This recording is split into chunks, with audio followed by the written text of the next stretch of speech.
नमस्ते guys, Radhe Krishna. माझ्या ब्लॉगमध्ये तुमचं स्वागत आहे. आणि मी आज अर्धा किलोचे खव्याचे गुलाबजामुन बनवणार आहे. त्याच्यासाठी मी अर्धा किलो खवा, अर्धा किलो साखर आणि विलायची घेतली, 4 वेलदोडे, केशर आणि आपल्याला मैदा लागणार आहे आणि बेकिंग पावडर थोडंसं. तर चला आपण करूया. पण गॅस चालू करून घेतलेला आहे. तरी आपण आता ही अर्धा किलोला थोडीशी कमी साखर घेतलेली आहे मी. आणि त्याला आता साखर बुडेपर्यंतच पाणी टाकायचं. एवढं पाणी बस. त्याच्यात ही वेलदोडे वाटून ठेवले होते, कुठून थोडेसे ते टाकले. पाक बनवायला ठेवूयात आपण आता.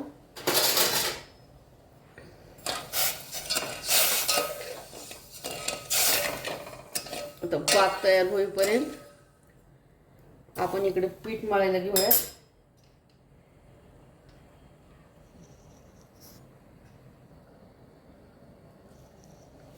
आपण थोडे 5-6 केशरच्या काड्या थोडंसं पाणी टाकून ठेवल्या होत्या. यात आपण या पाकात घालूयात, म्हणजे छान कलर येतो, त्याला चव पण चांगली लागते.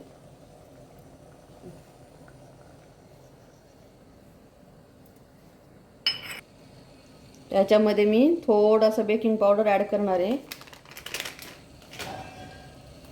आणि यात असं खवा एकदम चिकना चिकना चांगला आहे, मस्त खवा आहे, घरगुती घेतलेला आहे. तर त्याच्यामध्ये आपल्याला जोपर्यंत मैदा जेवढा बसते तेवढा थोडा थोडा घेऊन मळून घ्यायचं आहे पीठ. आता हे एकदम मैदा टाकायचा नाही.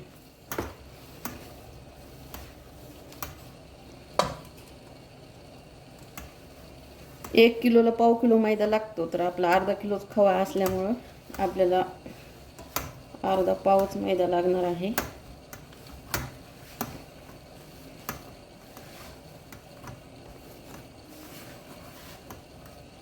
मस्त असं मळून घ्यायचं पीठ.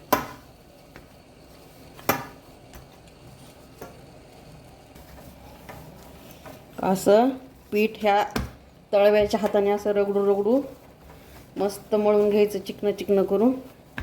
गुलाबजाम वळताना फाटला नाही पाहिजे. पीठ एकदम असं मस्त एकजीव झालं पाहिजे.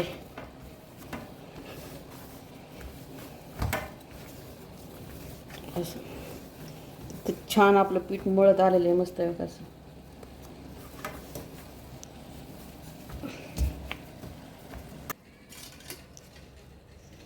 तर आपण आता कढई ठेवून गॅसवर तेल टाकून घेऊयात.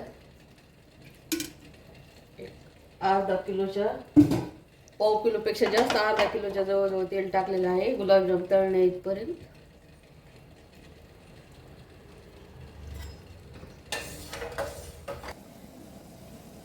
जर आपलं पीठ मळून तयार झालेलं आहे, आपण आता छोटे छोटे गोळे करून घेऊयात. एकसारख्या साईजचे गोळे बनवायचे.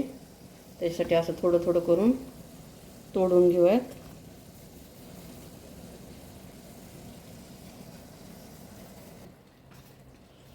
आपण सगळे पीठ तोडून घेतलेलं आहे.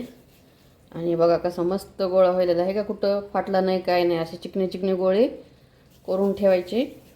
आपण तेल तापत ठेवलेलं आहे. आपला पाक पण तयार व्हायला आहे इकडं.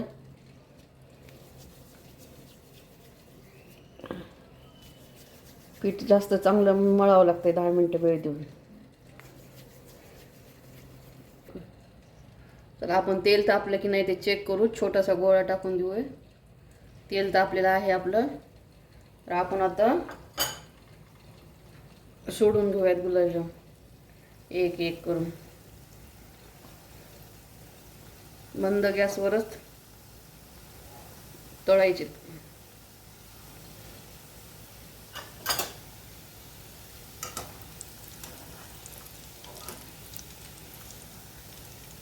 हलक्या हाताने असं इकडं तिकडं करून घ्यायचे.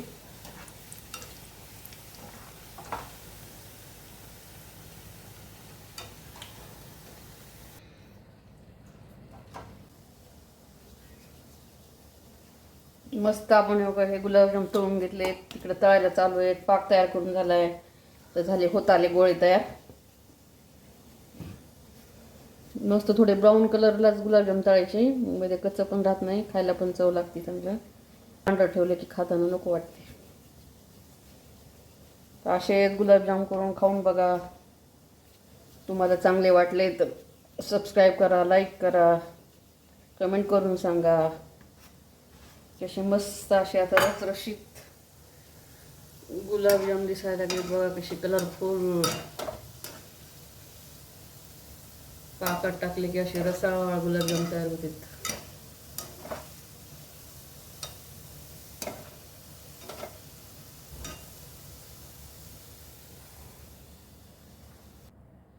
चला, आपला पाक तयार झालेला आहे. हे तळून घेतलेले गुलाबजाम आपण मस्त आता ह्याचे सोडून घेऊयात.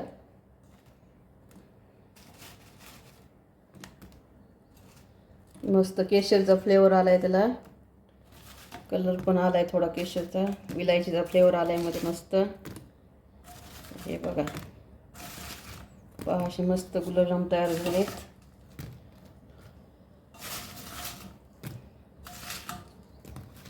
खाली वर करायची, जास्त पाक नाही केलेला. पाक गोड खावा लागते, वजन वाढत राहते, त्याच्यामुळे कमीच पाकातले केलेत असे.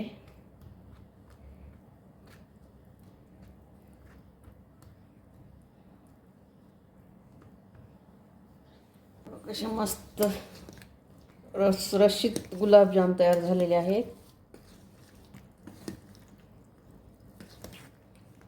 वर खाली खाली वर करायचे, 1-2 वेळा फुगून टम्म होतेत.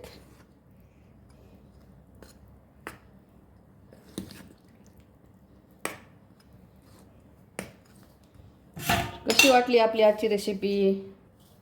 छान वाटली असेल करून पहा. आणि चला भेटूया पुढच्या ब्लॉगमध्ये, नंतर भेटूयात. तोपर्यंत ओके, बाय बाय, खुश राहा, आनंदी राहा.